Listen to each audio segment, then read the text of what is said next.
Welcome to the Danny Clinkscale Reasonably Irreverent podcast. Insightful and witty commentary, probing interviews, and detours from the beaten path. Welcome to Arts and Lifestyle Wednesday on the Danny Clinkscale Reasonably Irreverent podcast at DannyClinkscale.com, and it's time for our usual wonderful musical journey with Tim Finn on Danny and Tim's Music Scene. We go all over the map on these, and today we certainly will be doing so. I'll start things off with a little bit of an apology to a musical genre that I maybe didn't have enough respect for, but we've got big artists, small artists, big shows, small shows, all the type of things that we get to talk about with Tim Finn from In Kansas City Magazine. And, of course, you can hear him on Thursdays at 4 o'clock as well with John Hart on their great segment on 90.9 The Bridge, which is certainly a great destination for all music lovers. We'll be talking everything from the Who Generation, a tribute band, and tribute bands in general, to Earth, Wind, and Fire, Shawn Mendes, upcoming shows here in Kansas City from artists that you may be really familiar with and some others that you may not. That's the whole point here when we talk with Timothy Finn on Danny and Tim's Music Scene. My name goes first. That's right here on Arts and Lifestyle Wednesday, brought to you by the Exit Room of Lee Summit, right here on the Danny Clinkscale Reasonably Irreverent podcast. Tim and I, coming up. Looking for a truly unique escape from your normal entertainment or corporate team-building regimen? Stay tuned for an exclusive offer only for Reasonably Irreverent listeners. I'm excited to tell you about an extraordinary destination, the Exit Room, located in the heart of beautiful downtown Lee Summit. The Exit Room is a distinctive entertainment option that offers a cool alternative to the normal couples night out, family get-togethers, and corporate team-building events. The Exit Room is a one-of-a-kind boutique escape room catering to special occasions and corporate team-building events and is unmatched in the Kansas City metro. With 5 individually designed and varied escape room adventures, your party or employees can unplug from their electronic world, interact with one another, match wits, and ultimately escape the humdrum of the ordinary. The Exit Room adventures cross decades and centuries and create fascinating fun. I know the owners well. They are local folks, their staff is warm and friendly, their lobby is inviting and beautiful, and their adventures are award-winning. Check online. There are over 1,000 reviews, and note that they are a rare 5-star ranked business. Visit their website and Facebook page, and any of my listeners who books online at theexitroomkc.com using the promo code Clinkscale19 gets 10% off any ticket purchase. The Exit Room in Lee Summit. Unplug, interact, and escape. Sumner One is the company to make your office maximize efficiency. Their family of companies make up one of the largest independent dealers of office technology in the Midwest. They are proud to bring the best service and technology to top companies across the region. Sumner One can help your organization run more smoothly than ever. Sumner One printers, copiers, MFPs, managed print services, document management, infrastructure design, IT services, disaster recovery, and business continuity. Welcome to the one place where everything works. For more information, call Carl Little at 913-752-2256. For many people, a family law case will be one of the most difficult experiences in their life. The law firm of Kenneth McRae will help you through it. Personal and effective help from Ken in concert with you will develop a unique strategy for your unique case. As Ken always says, divorce can be civil law, not civil war. Licensed in Kansas? Visit McRaeLawOffice.com or call 913-972-4765. Tim, good to be back with you. Always fun every other Wednesday to talk about the music scene. And I get to start off today's segment here on Tim and Danny's Music Scene, brought to you by Arts and Lifestyle Wednesday, brought to you by the Exit Room of Lee Summit, with a bit of an apology, a mea culpa for me, because actually last weekend my wife was working Olathe Live. She had the city of Olathe had a booth there, and she was doing her PR thing that she does. And there was an event with a couple of tribute bands there, and the first one was called the Who Generation, and I have expressed my general lack of enthusiasm for tribute bands in the past, and I'll tell you what, this was a fantastic show. A group of guys from this area, I think the lead singer, Roger Daltrey, as it were, is from Raytown and works in the Park Hill School District, but they were just fabulous. The musicianship was good. The singing was excellent, which is pretty. And I texted you, I thought of you, and we talked about how good they were, and you texted back, trying to do a Who tribute band is tough duty. Right. And they pulled it off, and it just made me think that maybe now I found the ability to perhaps revisit an area here in Kansas City that I haven't had much enthusiasm for. There are a lot of really good tribute bands out there. I almost went Friday night to see an REM tribute band at the Record Bar, but we didn't pull it off. There's a Talking Heads tribute band called Found a Job that is excellent. They have backup singers. The musicians are great. The lead singers can do David Byrne perfectly, and they do a lot of deep album cuts. It's a blast to see them. They're at Knuckleheads frequently because they'll pull 250, 300 people. My wife is in a tribute band, a Cure tribute band. They don't play much. They play maybe once or twice a year, but they're really good. And there are the band that played at our wedding called the Starhaven Rounders. They're like a classic country tribute band. They do George Jones, Merle Haggard, Webb Pierce, all that early country stuff, and they do it really, really well. Ray Price.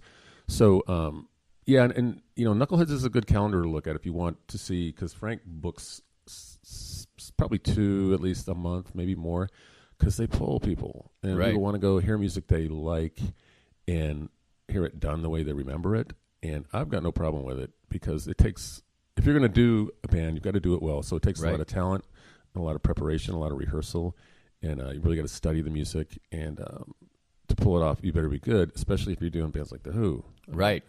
So one of the shows I'll be going to this week is Peter Frampton. And the opening band there is Jason Bonham's Led Zeppelin Experience. So he's obviously the son of the original drummer. But I hear they sound exactly like Led Zepp. So that's kind of an elevated version of that, because they're a national road touring band, and he's got a connection. But even that's, it's coming from the same area. Right. The challenge, and maybe it's just the fact that I perhaps experienced this in the past, and I think generally in all areas, I see it in like golf courses have to be, there's a certain standard, it seems like, if you're going to try and do things now and get people to pay good money for it, that you have to reach a certain standard, or you're just not going to be able to do it. I mean, if you just trot out there and sort of kind of sound like The Who a little bit, it just ain't going to work. Right. And 2 things. It's better than just, if you go to a bar and they're just playing The Who or Talking Heads over the sound system, it's not the same as seeing people in the room, live musicians playing it live and pulling it off and dressing the part. I think it's enjoyable. It's theater. And I wrote a story about tribute bands years ago for The Star, and some of the pushback was from bands doing original stuff, saying they're taking our time, they're taking our crowds, and it's not giving us, the stage to present our new music and original music. But,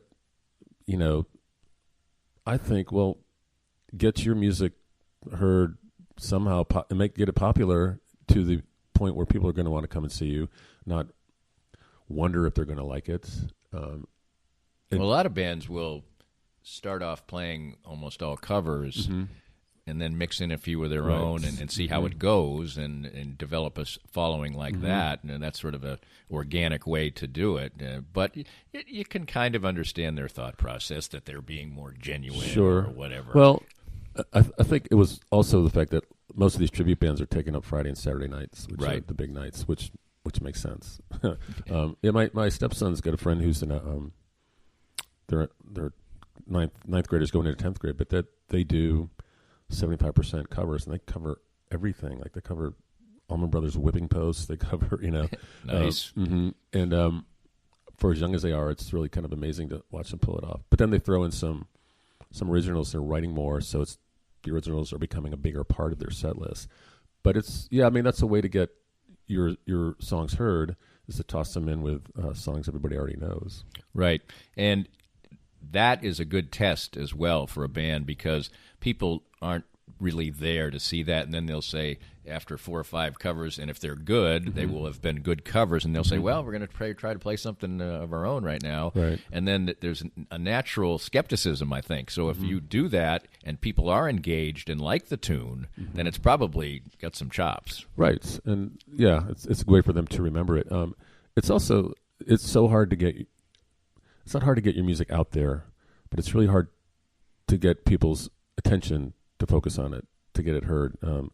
The radio's a great way, but that's everybody wants. It's really hard, and putting it out on YouTube can help, but there's the traffic out there is just monumentous. So, yeah, I mean that's probably the best way to do it. I think is to draw them in with music they know, and slip in one of your own. But it's going to be compared to whoever you're covering. So, right. I mean, you're setting some high standards for your music when you do that.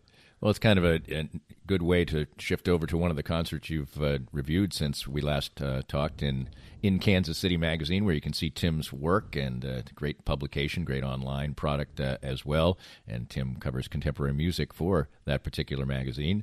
And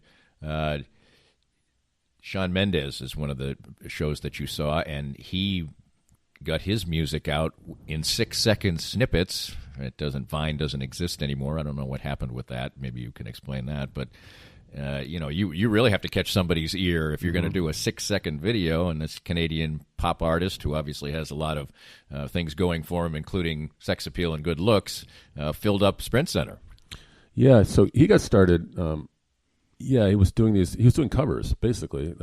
That's how we started covering Justin Bieber and Ed Sheeran and really famous pop songs, but giving them his own twist. And he did a bunch of those. They got a lot of traffic. A record label noticed.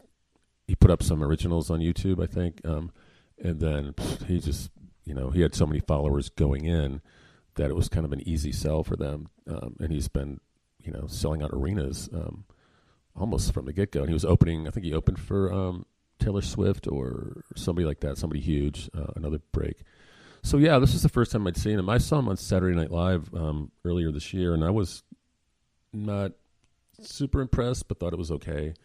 But he did, his show was almost a couple hours, I think, and the energy never waned. And the crowd, it wasn't so much screaming teeny boppers. There were young women, and there were women without kids there, and they're probably in their 30s, So he's got a pretty substantial fan base. I mean, it was probably 80%, 85% women. And the men were there on a date. Right, or chaperoning their kids. Yeah. Right. I mean, it was one of those shows where they converted like 3/4 of the men's room into women's rooms to right. alleviate the backup. And I was impressed how much energy he sustained. He's talented. He can play a few instruments. He knows how to engage the crowd. And I think my only observation was after about, I don't know, an hour or so, plus or minus 10 minutes, a sameness to his music sort of set in. Like you notice the formulas to his writing. Right. But still, he writes some really catchy songs, and he had people up singing along, dancing. For a guy who's he's not even 21. I think he might have turned 21 not long after that show. To be at that level, Yeah, it seems like a lot of times guys who are in his position will play for an hour, maybe, and he at least he feels like he has the catalog and everything to do a full show. Yeah, he does. He has more records out than I expected. So for a guy who's only was only 20 at the time, so he's he's going to be this way for a while, and he may even, who knows. I bet Bieber could do a stadium show if he wanted to, because Ed Sheeran's doing it, and they seem to draw the same crowds now. So, yeah, I was impressed. It's not the music I'm going to put on when I'm listening casually, but if I had to see him again, I wouldn't complain, because it's a really good energy show. The crowd was really involved, and he's a pretty engaging performer. Does he seem to have the type of personality and or ambition to be like Justin Timberlake, or do you think he has that kind of capability? Yes. I don't know about. I didn't see him dance, so maybe he doesn't because he shouldn't. But I mean, if he shouldn't, then don't. But no, but he could be. Yes, he. Well, he's Canadian, so so is Bieber, and Bieber went off the rails. So, but anything's possible. But he seems pretty wholesome. And grounded. Yeah, Bieber, that's kind of unusual, because Canadians are pretty famous for being down to earth. I mean, most Canadian performers don't fall into those type of traps, be it